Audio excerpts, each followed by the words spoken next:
신약성경 115쪽 누가복음 12장 13절로 21절의 말씀을 다 같이 한 음성으로 봉독하시겠습니다.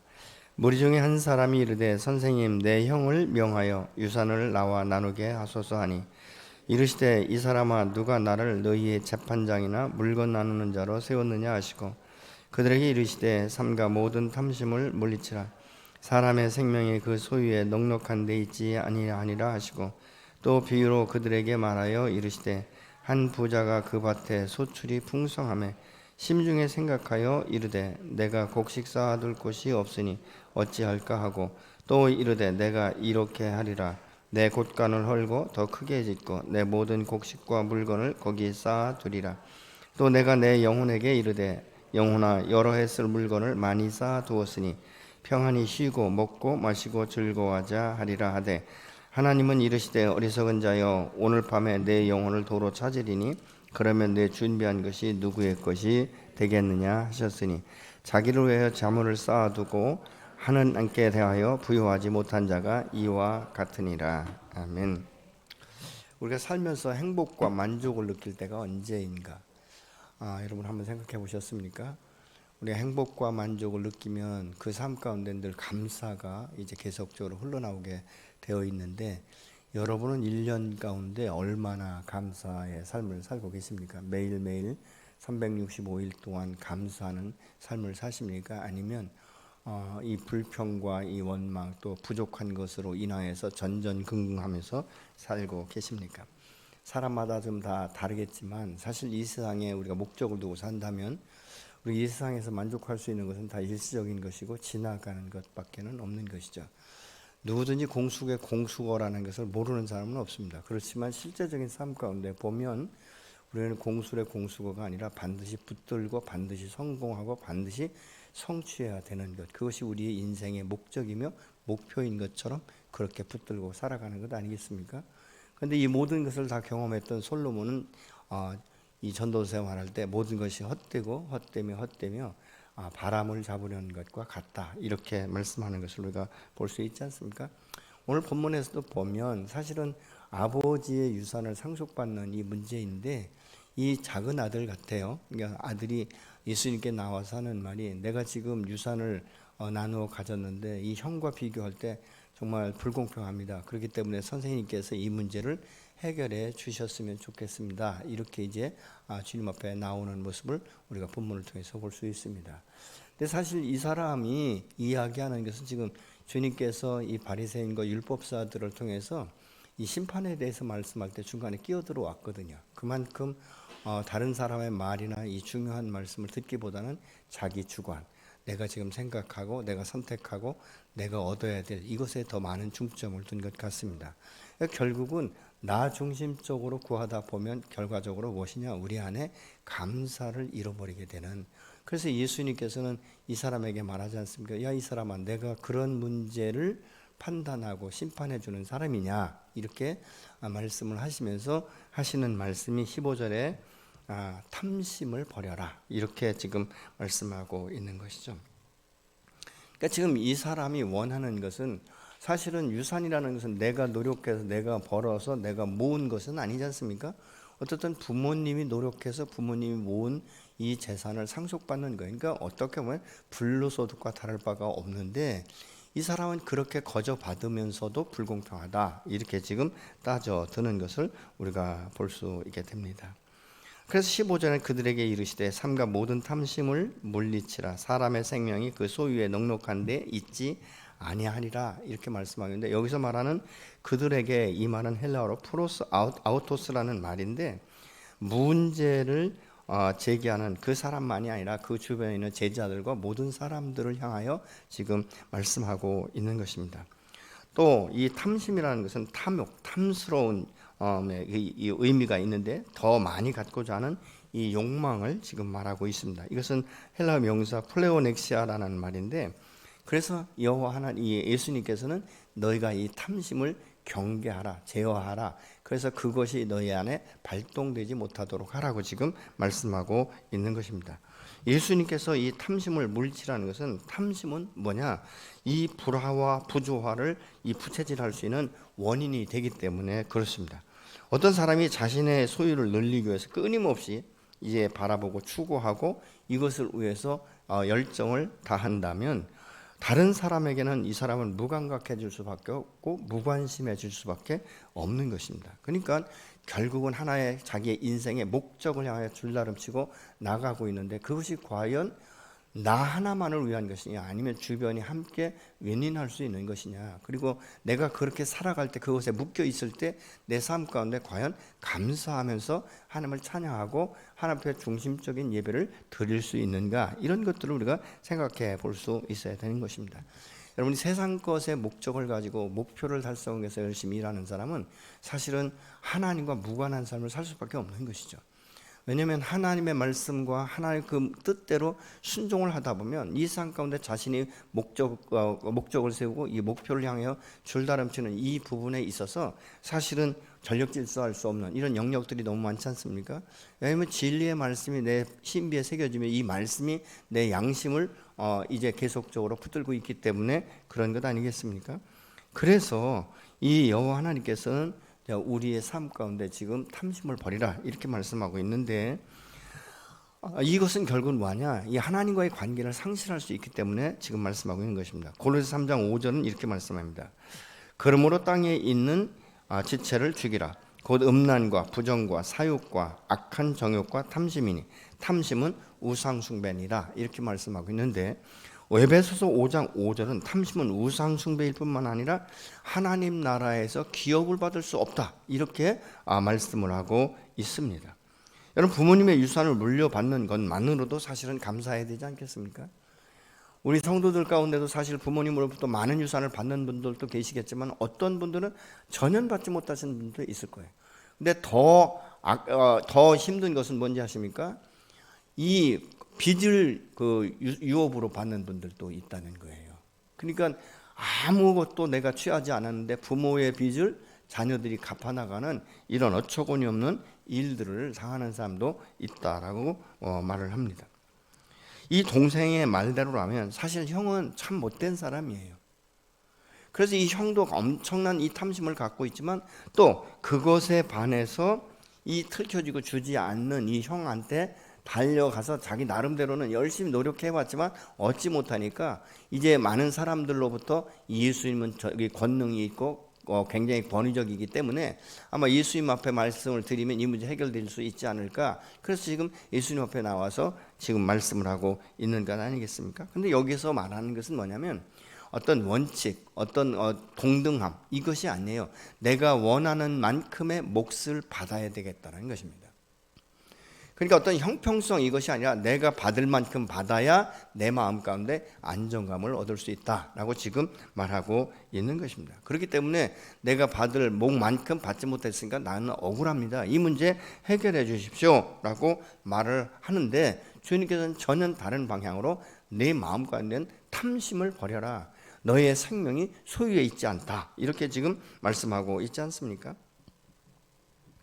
우리의 이 생명은 재산의 넉넉함에 있지 않다는 것입니다. 어떻게 보면 보편적으로 생각하면 그래도 재물이 많으면 이 세상 나그네 길을 살아가는데 좀 더 편안하게, 좀 더 좀 즐기면서 살 수 있지 않겠는가, 이렇게 우리가 생각할 수 있지 않겠습니까? 그러나 여러분, 물질이 많다고 해서 그 사람의 인생의 가치관이라든가 그 사람의 어떤 인격, 그 사람의 품격, 이런 것들이 변화되지 않는다는 것입니다.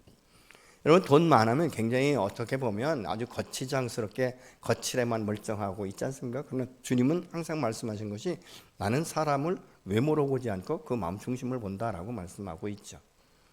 근데 사실 우리가 많은, 어떻게 보면 굉장히 허영심이 많은 사람들도 있어요. 자기의 생활과 형편을 보면 외제차를 굴릴 수 없는데도 불구하고 밖으로 드러내 보이기 위해서 외제차를 꼭 사야 되는 이런 그 모습들을 볼 수 있지 않습니까? 그러면 사람들 앞에서는 자기가 만족을 느끼고 굉장히 정말 무엇이 있는 것처럼 이렇게 생각하고 있지만 실질적으로 그 마음은 한 구석에 공허한 마음이 자리를 잡기 때문에 그 사람 역시 물질은 많을 수 있을지 모르지만 마음 가운데 안정감과 평강을 잃어버린다면 그것이 무슨 유익이며 그 안에서 어떤 감사가 쏟아져 나오겠는가? 인생의 진정한 가치는 사실은 영혼의 상태에 달려 있다는 것입니다. 사람의 영이 강건하면 삶과 행동에 안정감을 가지게 되는 것이죠. 평안을 갖게 되는 것이죠. 그리고 이 세상 나그네 길을 살아갈 때 가치를 추구하는 이 가치관이 다른 것을 우리가 볼 수 있게 됩니다. 그래서 일시적인 것이 아니라 영원한 것을 생각하게 되고 그 영혼을 사모하면서 따라가는 이런 모습을 우리가 볼 수 있겠는 것이죠. 여러분, 이 감사라는 것은 많은 소득이 있을 때 감사가 아니에요. 아주 작은 소득에도 감사. 그래서 이 감사는 또 다른 감사의 문을 낳게 되는, 그리고 계속적으로 감사는 이런 이 영향력을 주게 되는데, 이 감사의 전파력은요 대단합니다. 우리 가정 가운데서 누군가의 입술에서 먼저 있는 모습 그대로 해서 감사를 시작하면 온 가족에게 영향력을 주기 시작하는 거예요. 여러분, 우리가 1년 365일 살면서 정말 매일 하루에 3가지씩 감사하고 한 가지만이라도 믿음으로 선포한다면 우리의 삶은요 훨씬 더 자유롭고 편안하고 행복하고 만족한 삶을 오늘도 살아갈 수 있을 거예요. 감사는 선택이에요. 동등된 입장, 동일한 입장에서 내가 불평과 이 원망을 선택할 것인가, 부족함을 선택할 것인가, 아니면 있는 것에서 내가 감사를 선택할 것인가, 굉장히 다릅니다. 그런데 얼만큼 다른지 아십니까? 끝에 가면 엄청난 다른 거예요. 불평과 원망을 일삼는 사람의 가슴에 늘 상처만 남아있는 것이죠. 늘 부족하고 늘 탓하고 늘 두려워하고 늘 염려하고. 근데 감사를 계속적으로 선포하는 사람의 마음 가운데는 평강이 있어요. 그러니까 마음의 여유가 있는 거예요. 안정감이 있는 거예요. 그러니까 무엇을 선택하고 분별할 때도 이 지혜를 구하고 하나님의 뜻을 구하고 하나님의 말씀 앞에 순종할 수 있는 이런 선택적인 이런 부분에 있어 탁월하게 할 수 있다 그 말입니다. 여러분은 어떻습니까? 여러분 마음 가운데 오늘도 감사하고 감사가 넘치십니까? 사람의 마음 가운데 욕심이 있으면 만족이 없어요. 죽을 때까지 만족이 없습니다. 왜? 항상 부족하거든요. 왜? 영혼이 궁핍하기 때문에 그렇습니다. 여러분, 작은 것에도 감사하는 사람들은요 그 아주 모든 부분에 있어서 감사해. 남들이 볼 때 저까지 거 가지고 뭘 이렇게 감사하나? 근데 감사하다는 것이죠. 우리가 오늘 하루를 생각해 보자고요. 내가 아침에 일어날 수 있는 것 감사하고, 예배 드리려고 마음에 준비하고 예배당에 나온 것 감사하고, 함께 찬양하는 것 감사하고, 믿음의 공동체 안에서 믿음의 형제 자매들을 서로 마주보고 서로 축복할 수 있어서 감사하고. 그렇지 않습니까? 여러분, 가족 간에도 마찬가지예요. 늘 감사하는 가족은요 웬만한 것은 다 용납이 됩니다. 뭐 그럴 수도 있지, 이렇게 됩니다. 그런데 탓하고 불평하고 원망하는 이런 사람들의 가정 가운데 계속 지적질만 나오는 것이죠. 근데 지적질이 좋은 지적질이 아니잖아요. 다 부정적인 것, 이런 것이지 않습니까? 여러분, 아주 작은 소득에 감사하다 보면 그 마음까지 더 큰 것을 받을 땐 더 크게 우리가 감사하고 하나님의 영광을 나타낼 수 있는 것이죠. 여러분, 열등의식이 많은 사람은 굉장히 좌절감을 많이 갖습니다. 열등의식이 많은 사람은요 그것을 커버하기 위해서 얼마나 우월의식적으로 돌아가는지 모릅니다. 그래서 아주 외적인 것을 화려하게 꾸미고 있지만 사실은 사람의 마음은 외적으로 아무리 화려하게 꾸미고 있어도 그 마음이 공허하면 항상 깊은 이야기를 하다 보면 자기의 부족하고 이런 열악한 부분들을 이야기하는 것들을 보게 되는 것이죠. 이 사람의 마음 가운데 곤고하고 그 영혼이 곤고하면 행복이 없습니다. 감사가 없습니다. 만족이 없습니다. 기쁨이 없게 되는 것이죠. 탐심은 결국은 감사를 잃어버리게 하는 원인이 되면서 극히 자기중심적이고 자기만을 위해서 살기에 하나님의 뜻과 자기의 뜻대로 이 하나님의 뜻과는 전혀 무관하게 자기의 뜻, 자기의 생각, 자기의 계획을 성취하기 위해서 살아가는 이 모습들을 우리가 보게 되는 것이죠. 어떤 때 보면 너무 일중심적으로 돌아가는 사람을 보면요 참 안타깝다, 이런 생각이 들 때가 있어요. 저렇게 열심히 일하기 위해서 이 땅 가운데 하나님 보내신 건 아닌데. 여러분, 우리가 이 땅에 살아갈 때는 좀 즐길 수도 있어야 돼요. 작은 것에 행복을 느끼는 사람은요 뭐 어떻습니까? 소고기 못 먹어도 삼겹살 구워 먹어도 맛있을 수 있고 그거의 행복을 느낄 수도 있지 않겠습니까? 밥 먹지 못하면 죽을 먹더라도 먹을 수 있는 것에 감사할 수 있는 것 아니겠습니까? 근데 탐심과 탐욕이 생기면 절대 만족이 없어요. 왜냐? 항상 비교하거든요. 항상 다른 사람보다 내가 앞서야 되고 더 많아야 되고 이런 그 부분들을 우리가 보죠. 여러분 우리가 왜 하나님 앞에도 정직하지 못한지 아십니까? 탐심 때문에 그런 거예요. 이 탐욕 때문에 하나님 앞에서조차도 정직하지 못한 삶을 우리가 살아간다 그 말이죠. 저는 그런 생각을 해요. 언젠가는 하나님 나라에 가면 계수할 날이 올 것이다. 거기서는 어떻게 돌이킬 수 없는 그 날이 아니겠습니까? 우리가 어떻게 하면 그런 감사하면서 살 수 있을까? 우리는 먼저 하나님 한 분만으로 감사할 수 있어야 되는 것이죠. 이 헬렌 켈러를 여러분 잘 아시지 않습니까? 그는 삼중고에 참 어려움을 겪어 쓴 사람이에요. 듣지 못하고 보지 못하고 말하지 못하는. 근데 이분이 자기가 쓴 책에 보니까 이렇게 말하고 있어요. 나에게는 너무나 많은 것이 주어졌다. 그렇기 때문에 나에게 어떤 것들이 없는지 생각하면서 머뭇거릴 시간이 없다. 그럼 삼중고의 어려움을 겪으면서도 헬렌 켈러는 하나님께서 자기에게 베푸신 은혜가 너무 많아서 무엇이 부족한가 이것을 생각할 수 있는, 머뭇거릴 수 있는 시간조차 없다라고 말합니다. 그런데 오늘날 우리는 다 보고 듣고 말하고, 그럼에도 불구하고 우리는 있는 것, 받은 것보다는 없는 것, 부족한 것을 더 많이 계수하고 있지는 않는지. 여러분 이스라엘 백성들이 사실 출애굽한 사건 하나만 가지고도 만족할 수 있고 평생 감사할 수 있어야 되지 않겠습니까? 아니 노예에서 자유인이 되지 않았습니까? 우리가 죄에서 자유케 되는 역사가 일어나지 않았습니까? 영원한 사망에서 생명으로 옮겨진 것, 이거 하나만 가지고도 우리는 감사할 수 있는데 이스라엘 백성들은 광야의 삶을, 이것도 불신 때문에 광야에서 40년을 방황하지 않습니까? 근데 자기들이 수고해서 만나를 먹은 것도 아니고 노동의 대가로 여호와 하나님께서 메추라기를 주신 것이 아니지 않습니까? 먹이시고 입은 옷이 헤어지지 않도록 보존하고 계신데도 불구하고 그들의 입술에 감사보다는 항상 불평과 원망과 탓이 아주 입에 발려 있는 것을 우리가 출애굽기를 통해서 볼 수 있지 않습니까? 오늘날 우리는 어떻습니까? 있는 것에 감사하십니까? 아니면 없는 것 때문에 불편해하고 없는 것 때문에 하나님 앞에 부르짖고 그것을 채워주지 않는 것으로 인하여서 하나님을 원망하고 있지는 않습니까? 우리가 수만 가지의 이 감사의 제목이 있는데도 불구하고 지금 당장 구할 수 없는 것으로 해서 감사를 잃어버리고 기쁨을 잃어버리고 있다면 그게 무슨 유익이 있겠는가? 이 감사를 잃는 것은 결국 뭐냐? 하나님과의 관계 가운데 부정적인 영향력을 준다는 거예요.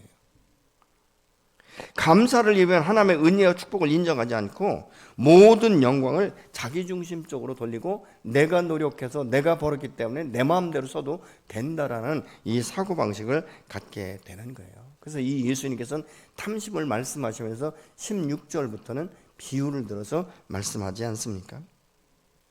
한 부자가 있는데 그 밭에 소출이 풍성했다. 근데 심중에 생각이 이르되 내가 곡식을 쌓아둘 곳이 없으니 어찌할까? 또 이르되 내가 이렇게 하리라. 내 곡간을 헐고 더 크게 짓고 내 모든 곡식과 물건을 거기 쌓아두리라. 또 내가 내 영혼에게 이르되 내 영혼아 열에 쓸 물건을 많이 쌓아두었으니 평안히 쉬고 먹고 마시고 즐기자. 이렇게 지금 말하고 있는 거예요. 우리가 보편적으로 생각하면 맞는 말이지 않습니까? 아니 풍년이 들었는데, 아니 내 농사에 이 열매가 넘치도록 채워졌는데 이거 둘 곳이 없으니까 당연히 창고를 넓혀야 되는 것이고, 그래서 곡식이 많이 들어가니까 수년 동안 내가 먹고 살고 즐길 수 있기 때문에 그렇게 말하는 것 당연한 것이 아니겠습니까? 그런데 왜 주님은 미련하다라고 말씀하시는가? 이 사람은요, 이 곡식이 풍성할 때 이것이 하나님의 은혜라고 생각하지 않기 때문에 이런 거예요. 지금 여기에 보면 내가 나로 해서 나의 곡간, 이렇게 나라는 말을 6번을 반복합니다. 결국은 무엇입니까? 이 풍성한 소출은 나로 인하여서 되어진 것이다. 여호와 하나님께서 나에게 은혜를 주시고 여호와께서 지키시고 그래서 이렇게 풍성한 것을 거뒀다라고 생각하지 않는 거예요. 이건 무엇입니까? 교만이죠. 사실 그렇지 않습니까, 여러분? 아무리 내가 농사를 잘 짓고 싶어도 내 육체적으로 연약하면 그 연약한 육체를 끌고 들로 산으로 다닐 수 있겠습니까? 하나님께서 햇볕을 주지 아니하시면, 비를 주지 아니하시면, 바람을 주지 아니하시면 곡식이 성장할 수 있겠습니까? 하나님의 지혜를 주시지 않는다면 여러분 그 곡물을 어떻게 지혜롭게 더 풍성하게 거둘 수 있겠습니까? 하나님의 밤과 낮을 가리지 않는다면 언제 곡식이 수면하고 언제 곡식이 성장할 수 있겠습니까? 저는 그 시골에서 아주 어렸을 적에, 제가 어렸을 적에 60년대에 양계를 했어요. 근데 그때만 해도 사실은 이렇게 이 닭들을 말이죠, 이렇게 그 새장처럼 만들어서 넣는 법이 없어요. 그냥 방목하다시피 했거든요. 근데 얼마 후에 보니까 전부 다 이렇게 이 닭을 한 칸에 한 마리씩 다 집어넣고 그냥 주잖아요. 근데 모이만 주는 것이 아니라 이제는 밤에도 불을 밝히는 거예요. 그러니까 이 닭이 밤낮 없이 알을 낳는 거예요. 근데 수명이 엄청나게 짧아집니다. 왜요? 밤에 잠을 못 자니까. 저는 그렇게 생각해 봐요. 이 본문을 그렇게 생각하다가요, 야, 오늘날 우리 인간에게도 밤과 낮이 없다면 아마 24시간 일하는 사람들이 있을 것이다. 언제까지? 죽을 때까지. 여러분, 어떤 때 밤이 아쉽지 않습니까? 밤이 안 왔으면 좋지 않겠습니까? 내가 막 열심히 해서 지금 돈 벌려고 이런 목표를 세우고 달려갈 때 해지는 것이 너무 아깝지 않아요? 그럴 수 있다는 거예요. 그러나 여러분, 밤과 낮을 하나님 왜 구분하셨겠습니까? 또 계절의 변화가 없다면 곡식이 자랄 수 있을까요? 하나님께서 이 모든 것을 주셨기 때문에 풍성한 열매를 거둘 수 있는 줄로 믿습니다. 그럼에도 불구하고 지금 이 사람은 항상 내가, 내 곳간을, 나로 해서 내 영혼아, 이렇게 말하고 있는 것이죠. 내 영혼아, 먹고 마시고 즐기자. 여러분, 모든 물질이 그 사람의 영혼을 지킬 수 있습니까? 그 사람의 생명을 유지시킬 수 있겠습니까? 그러니까 여호와께서 어리석은 자라고 지금 말씀하고 있는 것입니다. 시편 23편 1절에 보면 땅과 거기에 충만한 것과 세계와 그 가운데 사는 자들은 다 여호와의 것이로다 하는 말씀과 이것은 위배되는 거예요. 땅에 충만한 것, 땅에 있는 모든 것들이 누구의 것이라고요? 여호와의 것이다 라고 말씀하고 있지 않습니까? 마가복음 4장 26절로 28절인데 27절로 28절, 하나님의 나라는 씨 뿌린 것 같으니 하면 27절로 28절 같이 보시겠습니다. 그가 밤낮 자고 깨고 하는 중에 씨가 나서 자라되 어떻게 그리 되는지 알지 못하느니라. 땅이 스스로 열매를 맺되 처음에는 싹이요 다음에는 이삭이요 그 다음에는 이삭에 충실한 곡식이라. 씨를 뿌리고 나서 자라고 곡식과 열매를 따게 하는 것은 사람이 하는 일이 아니라는 거예요. 여호와께서 하시는 것이라는 것이죠. 여러분, 작물이 자라는 것을 설명할 수 있습니까? 작물이 자라는 모습을 우리가 볼 수 있습니까? 물론 요즘엔 과학이 발달됐지만 여러분, 그 과정들은 알 수 있을지 모르지만 왜 그렇게 성장하는지는 모르는 것이죠. 왜요? 여호와 하나님께서 주권을 가지고 계시기 때문에. 어떤 때는 이 들녘에 가을에 말이죠, 노랗게 이 벼가 이삭이 이제 이렇게 굽었잖아요.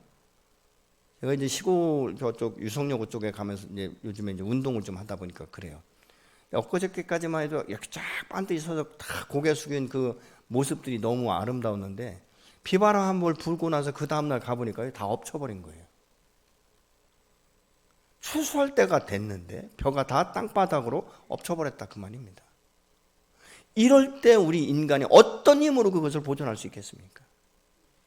여호와께서 지키지 아니하시면 모든 것이 헛일이 아니겠습니까? 싹나고 자라게 하고 열매를 거두게 하시는 분, 그분의 손길이 아니라면, 그분의 은혜가 아니라면, 그분의 돌보심이 아니라면 우리는 풍성한 곡식을 거둘 수 없게 되는 것이죠. 그렇기 때문에 다 하나님의 섭리요 은혜임에도 불구하고 이 농부는 자신만을 위해서 창고를 넓히겠다라고 지금 말하고 있는 것입니다. 그러면 자기의 영혼에 대해서 명령하고 있는 것이죠. 내가 볼 때 여러 해 쓸 물건을 많이 쌓아두었으니 이젠 평안히 쉬고 먹고 마시고 즐거워하자.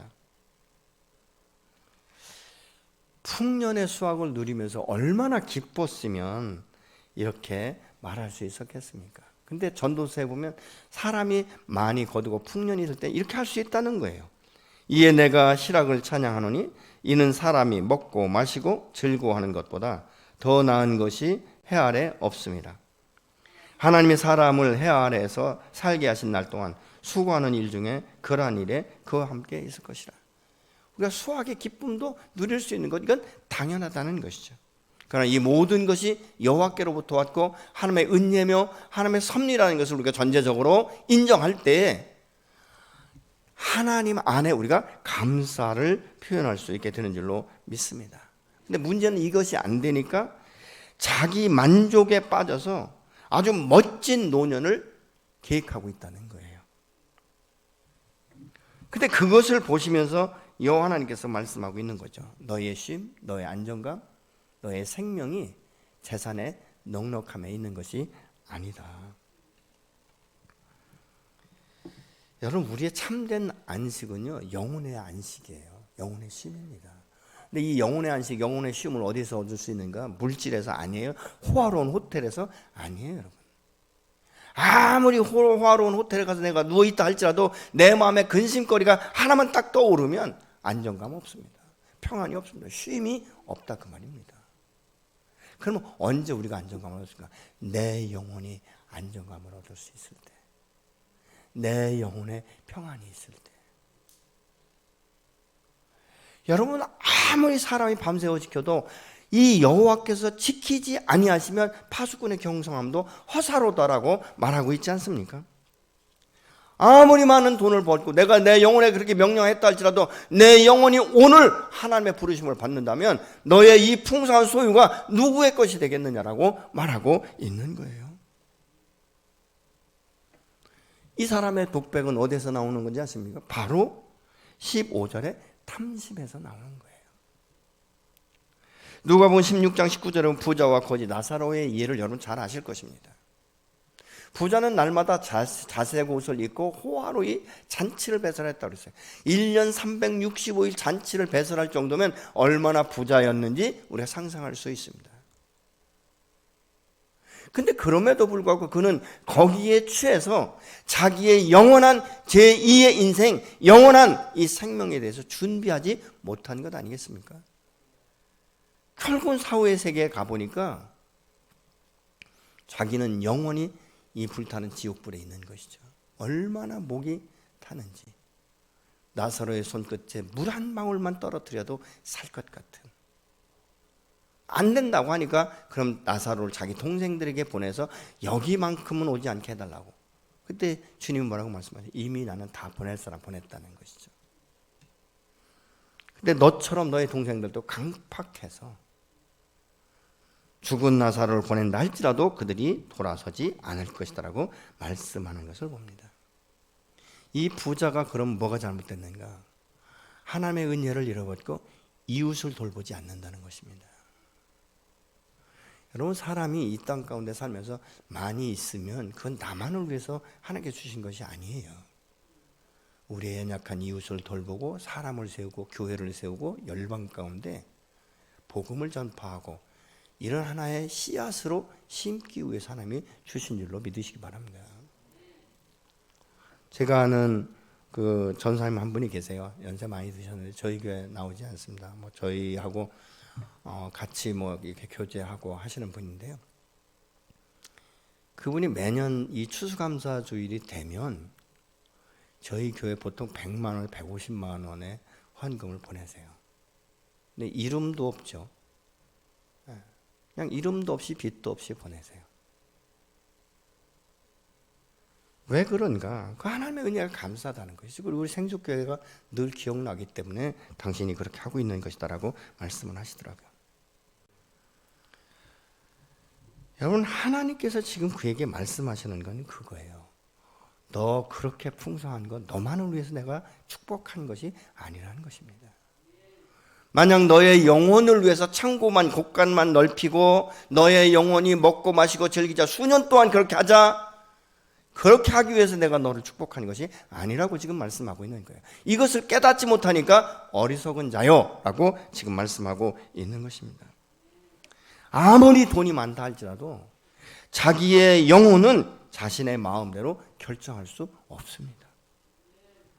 사람이 곳간이 좁아서 쌓을 곳이 없을 정도로 부유하게 되었다면 주변을 살필 수 있어야 되지 않겠습니까? 저는 이번에 이 추수감사 주의를 통해서 사실 이제 농어촌 교회를 지금 도우려고 생각을 하고 있어요. 일부를. 정말 시골 교회를 제가 가보니까요, 청년이 70대입니다. 보통 회장이 70대 중반분이 여전히 회장을 하고 있어요. 많지도 않고 코로나 시대고. 그래서 제가 그걸 보면서 너무 마음이 아프더라고요.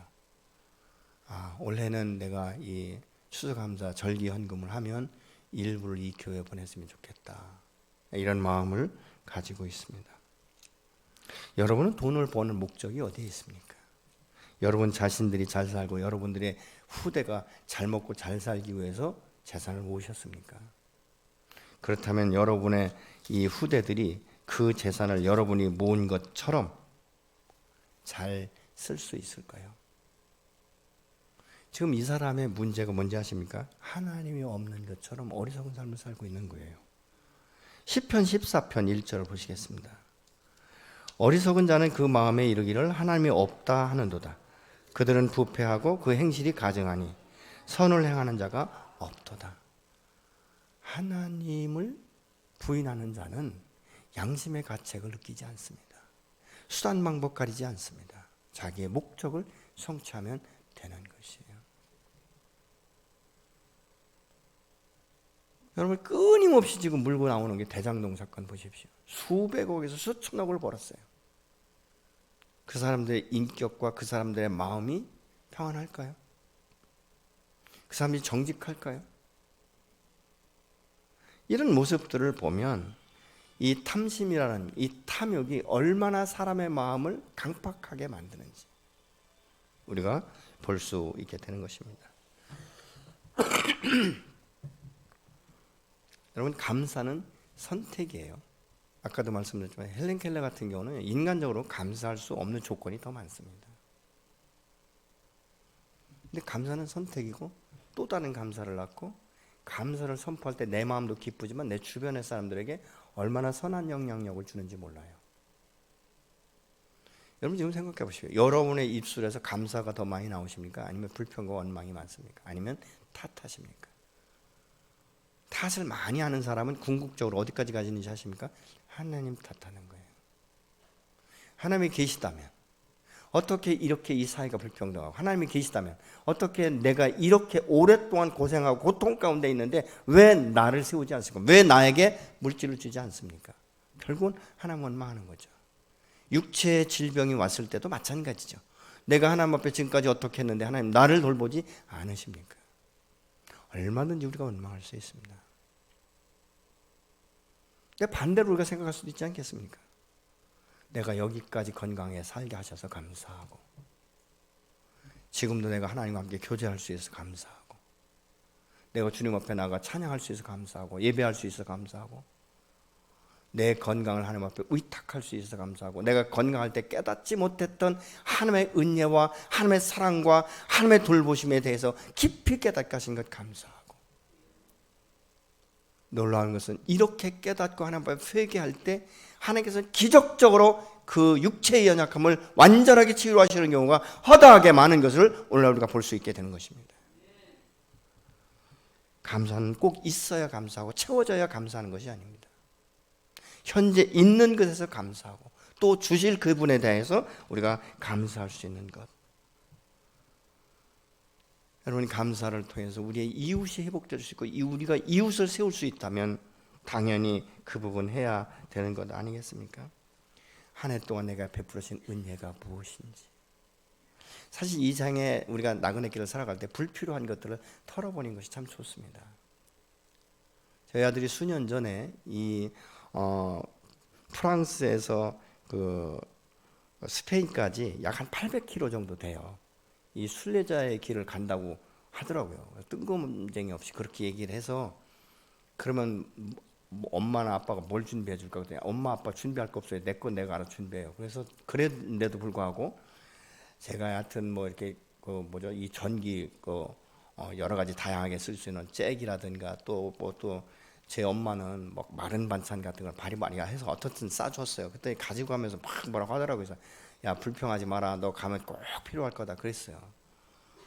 근데 하루에 보통 2, 30km를 매일 걸어야 되는 거예요. 매일 2, 30km, 800km를 가야 되니까. 근데 한 이틀 가보니까 이게 무게가 한 3, 4kg 나가는 이 무게가 엄청나게 무겁게 느껴지더라는 거예요.